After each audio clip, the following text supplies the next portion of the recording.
माखौ हानो दे लायहोदो खाथियाव ओमफ्राय होग्रो मोजाङै फिफाया जिराय मोजाङै जिराय माखौ साबसिन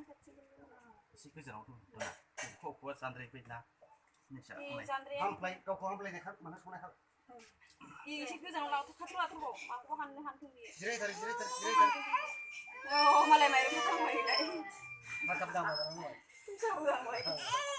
जाबाय दङ धनबो दं बिहा जाबाय जाथारबाय जाबाय दे हाला हाथुरि साबजाखाय जोंनाबो रानि फिसा माइरंखौ साबसिन हरग्रोथारदों नैबेयाव हले खलंखौ दांग्रोथारदों जाबाय दाना बिमाया दौथोंबो नै ओंखाम जानोसै बिमाया एसे दौथारो आखाइ सुदै लाबो सम्पतिनि बिफासो जागोन नामाहाय नोङो